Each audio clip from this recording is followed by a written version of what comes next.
तो ये क्वेश्चन करते हैं, a metal bar AB can slide on two parallel thick metallic rails separated by distance L, है ना, ये पैरेलल रेल्स हैं ब्लू वाली और इनके बीच में डिस्टेंस L है. Resistance R and an inductance L are connected to two rails as shown in the figure, है ना, जैसे यहाँ शो कर रखा है R L. A long straight wire carrying a constant current I0 is placed in the plane of the rails as shown, है ना, ये लॉन्ग वायर है, करंट इसके थ्रू I0 है. The bar AB is held at rest at a distance x0 from the long wire, है ना, यहाँ पहले इसको रोक के रखा हुआ. अच्छा, at t is equal to 0 it is made to slide on the rails away from the wire. तो इसका जो मूवमेंट का डायरेक्शन क्या है, मूवमेंट का डायरेक्शन ये है, इसकी क्या वेलोसिटी है या किस रेट से मूव कर रहा है वो सब नहीं दे रखा है, क्योंकि उसकी जरूरत भी नहीं पड़ेगी अपने को ये क्वेश्चंस को आंसर करने के लिए. तो क्या पूछा है, find the relation among I di by dt and dphi by dt where I is the current in the circuit and phi is the flux of the magnetic field due to the long wire through the circuit. ठीक है, तो जैसे इस तरह के जितने question अपन ने किए, बेसिकली वो कह रहा है कि ये रेल को अपन राइट हैंड साइड में मूव कर रहे हैं तो टोटल एरिया जो है इंक्रीज कर रहा है इस सर्किट का, दिख रहा है ना, ये जो सर्किट है उसका एरिया इंक्रीज कर रहा है. अच्छा, इसमें ये I0 वाला जो वायर है इसके कारण फ्लक्स किस डायरेक्शन में होगा, इनटू द पेपर होगा, है ना, राइट हैंड थंब रूल से हम देखें इनटू द पेपर होगा. तो इस वाले लूप में जो करंट इंड्यूस होगा फ्लक्स इंक्रीज होने के कारण वो किस डायरेक्शन में होगा, वो इस डायरेक्शन में होगा, ताकि राइट हैंड थंब रूल से ये इंक्रीजिंग जो मैग्नेटिक फ्लक्स है ना, उसको वो अपोज कर सके. ठीक है, तो I जो है वो इस डायरेक्शन में हो जाएगा. तो अब इसी I के और d phi by dt के बीच में रिलेशन पूछा है. तो EMF जो इंड्यूस होगा इस रॉड के राइट हैंड साइड में जाने से, तो EMF कितना इंड्यूस होगा, उसका मैग्नीट्यूड लिख रहे हैं अपन d phi by dt. EMF का डायरेक्शन क्या होगा वो तो अपन ने देख ही लिया, तो d phi by dt और उसी कारण ये करंट प्रोड्यूस हो रहा है. तो ये तो सिंपल RL सर्किट है. तो RL सर्किट में E जो है वो किसके बराबर होता है, IR plus L di by dt. ठीक है, तो EMF इंड्यूस्ड ये तो अभी देख ही लिया अपन, है ना, ये d phi by dt होगा IR plus L di by dt, है ना. यही पूछा है, इन्हीं तीनों टर्म्स के बीच में रिलेशन पूछा है, I di by dt और d phi by dt. तो यही रिलेशन है. ठीक है, तो ये ए पार्ट का ये आंसर हो गया. अब बी पार्ट देखते हैं. तो बी पार्ट में क्या बोला है, it is observe that at time t is equal to t the metal bar AB is at a distance 2x0. तो ये AB की जो नई लोकेशन है उसको बना लेते हैं. तो ये रॉड की नई लोकेशन हो गई, ये 2x0 पे है. तो ये कितना डिस्टेंस हो गया, ये डिस्टेंस x0 हो गया. ठीक है, अरे ये x0 जो है वो यहाँ से है, ठीक है, वायर से है ना. The bar AB is held at rest at distance x0 from the long wire, है ना. ये x0 यहाँ से है, ये स्केल पे नहीं बनाया है बट ठीक है ना, आपको आइडिया तो लग ही जाता. अच्छा, तो क्या बोल रहा है, metal bar AB is at distance 2x0 from the long wire and the resistance R carries a current of I1. तो उस टाइम पे जब ये AB यहाँ पे आ गया, ये जो करंट है वो कितना है, ये I1 करंट है. ठीक है, at time t is equal to t. तो क्या बोला है, obtain an expression for the net charge that has flown through the resistance t is equal to 0 से t is equal to t तक. ठीक है, टोटल नेट चार्ज जो है वो कितना फ्लो करेगा. तो ये वाली इक्वेशन तो अपनी निकली ही थी, तो इसको रीअरेंज करके अपन क्या लिख सकते हैं, d phi is equal to r I dt plus L di. ठीक है, dt से अपन ने मल्टीप्लाई कर दिया, dt इधर ले गए. सी, जब भी नेट चार्ज फ्लोन की बात आए, ठीक है, तो अपने को क्या सर्च करना चाहिए, I dt, क्योंकि I dt जो है वो क्या होता है, चार्ज के बराबर होता है ना, dq के बराबर होता है.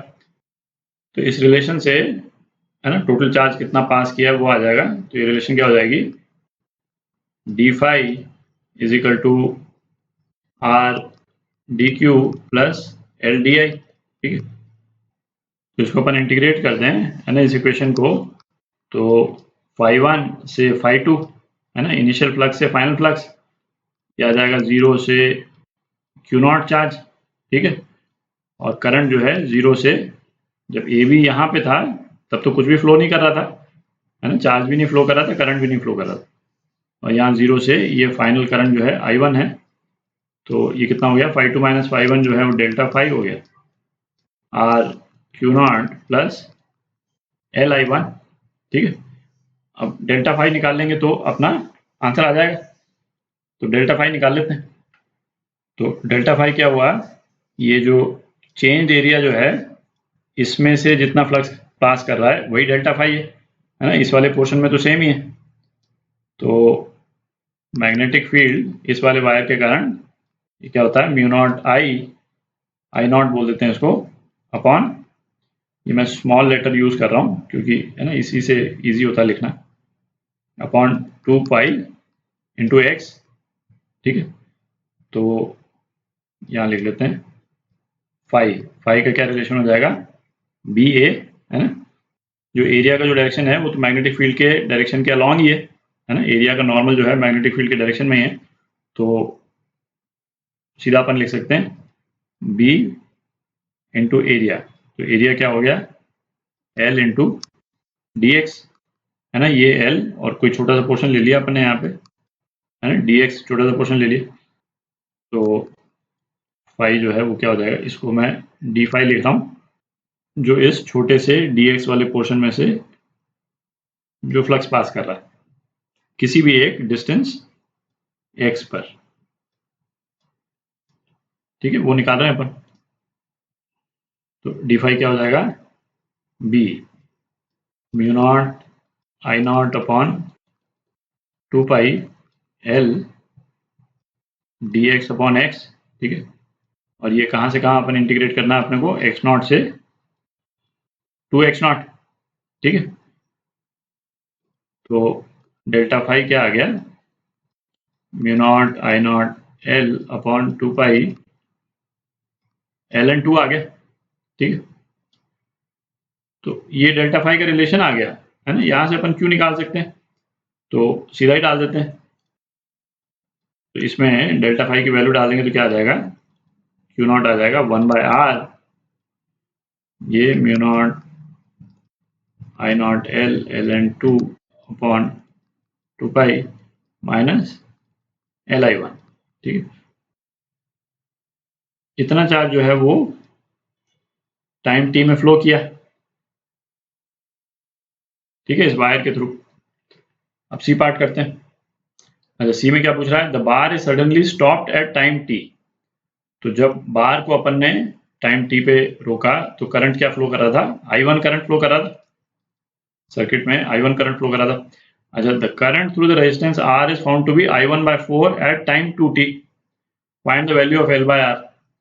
तो ये तो सिंपल LR सर्किट है, सिंपल LR सर्किट में करंट जो है वो किस तरह से फॉल करता है ना, ये तो अपने को मालूम ही है, I0 e to the power minus t/टाउ, और RL सर्किट में टाइम कांस्टेंट की क्या वैल्यू होती है, जो माइनस t L/R होती है, तो इसको अपन RT/L इस टाइप से करके लिखते हैं, ठीक है। तो I0 अपने को दे ही रखा है, I0 कितना दे रखा है, I1, है ना, और time is equal to 2t पे वहां गया, मतलब t से 2t, तो ये टाइम जो है वो t ही आ जाएगा, ठीक है।